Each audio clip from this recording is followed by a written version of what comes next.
The thing, while I appreciate what the Doge team has done, I didn't vote for Elon Musk. I voted for Donald Trump. He thought his proximity to the administration gave him more say-so than what he had. You were never vice president, you were never co-president. So while he's allowed to have his opinion, he's allowed to disagree with what the administration does, the way that he is crashing out is giving you went on one date with someone and you thought that you were their boyfriend, but in reality, it was never anything. You were never part of the administration, so to speak. And then for him to say the reason that the Epstein list hasn't been made public is because Donald Trump was on it, you had your kid around him. This says more about you than it would say about anyone else. If that was true, then the Democrats would have 100% used it against him, and if they didn't, it's because they're on there too. Which would mean that all of these politicians are just two sides of the same. And the Democrats are eating this up, but what's crazy about that to me is that you guys say that anyone who voted for Donald Trump is in a cult. And when the people on the right disagree with each other, which is healthy and natural, when people form their own opinions, you guys eat it up. Like, see, we told you so, we told you so. They want to see Donald Trump fail. We'll give them that I told you so moment. And it's like, you would rather that than see the president of your country succeed. Might I remind you that you live here too? If something was to happen to this country, you're going down too. So why would you want that? Because they're evil. Because Democrats are evil. This woman cooked so much in this video that we just got to slow it down. We got to break it down and we got to have a conversation. Number one is Trump over Elon Musk all day for me. Trump over Elon Musk all day for me. And don't get me wrong, I understand where Elon Musk is coming from. I even actually agree with him on some of the points in that I think that it's a lot that we need to take out of this bill so that we can actually operate under budget, meaning that we would operate on the budget surplus, not a deficit. I don't like the whole idea of a budget deficit because I think that us paying $1 to $2 trillion a year in interest alone on a $6 trillion budget is insane.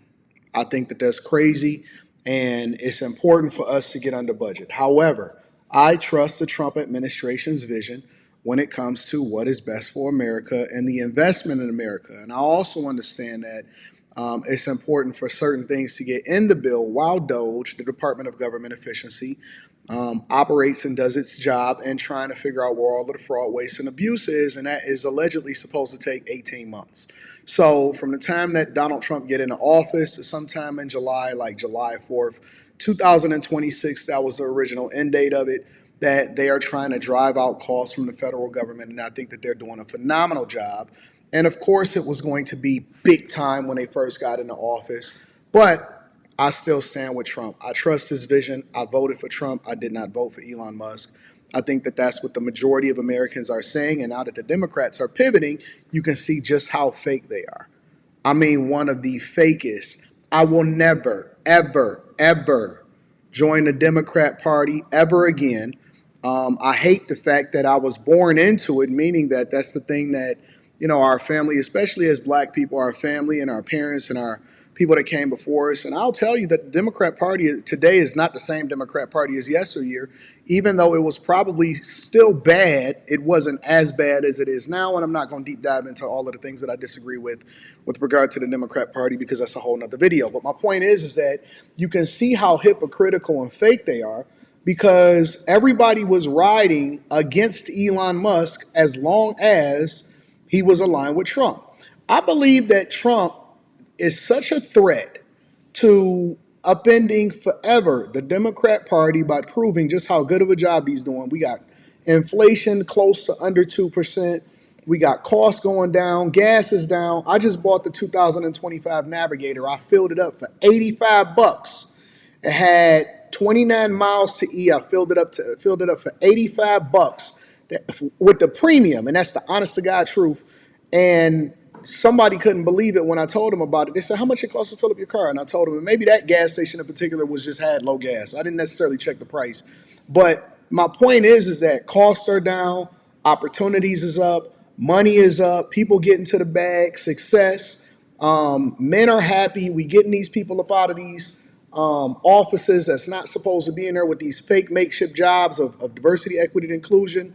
We have a whole lot of people that are happy about the fact that they are requiring for these immigrants to then come in here the right way. And we like the fact that there is significant investment that's coming into the U.S. It's going to take time for it to manifest. It's going to take time for it to come to fruition. It's going to take time for it to become a fruitful investment, meaning that building up manufacturing, bringing a half a billion here, or I'm sorry, a half a trillion here and 250 billion there in investment, and in all of these outside countries. And now that he has a job, almost has a deal with China in principle, and we already did a deal with the UK and stuff like that. And so the tariffs are working, and they bringing in revenue from higher tariffs, and we don't even hear anything else from Canada. I'll point to Canada because I'm looking at it out the window. We don't even hear anything else from Canada. When you really put in perspective the amount of effort and work that the President of the United States of America has done all the way up until this point, I love Elon Musk. I don't even think that he's wrong on every issue with regard to Trump. I love Elon Musk. I'll probably always own a Tesla, either a Tesla or a Rivian, either one. And it makes no sense to have two electric cars. One is enough. I love my Cybertruck. I had a Model Y before also. And I love Elon Musk. I think that he's one of the smartest people ever. I love his ingenuity, and I love the fact that he makes American companies and he continues to build. And his level of innovation with SpaceX and everything like that is awesome. However, from a political perspective to run the country, I voted for Trump. I'm going to always use X. I love X. We get in the bag over there on X. But I voted for Trump, and we roll with Trump, baby. And, for him to have a complete meltdown, accusing him of being a part of the files is crazy, while at the same time, you was over there flying on private jets with him. You attended UFC fights with him. I think that Elon Musk is embarrassing himself more than any other time that he's ever said anything publicly out loud. I think that he's absolutely making himself look like a bitter side chick that just got broken up with and got cut off. And so while Trump tried to remain gracious and have him do a great send-off, even though he was still talking shit about him behind his back, you never seen Trump talking shit about Elon Musk as a result of it. And now he's having this whole crash out moment because he's upset at the fact that he didn't get whatever it is that he wanted inside of the tax bill. And while it continues to push through in the Senate and it's already passed through the House and he's feeling some type of way about it, well, I understand. I get it. But don't be a bitter baby mama. You know what it kind of reminds me of? It kind of, honestly, I think that Elon Musk, with him being the richest person on paper in the history of the United States of America, I think that there's nobody that has ever truly told him no, that has stood up to him in his adult life, to where he didn't ultimately have his way. And this shit is killing him. It's absolutely hurting his feelings. There's always a bigger fish. There's always somebody that got more power than you. There's always somebody that's getting to, that has a bigger stick than you. And he not playing his role. He not playing his position because he's used to everything moving fast, breaking fast. He thinks like an engineer. And that works in the business world.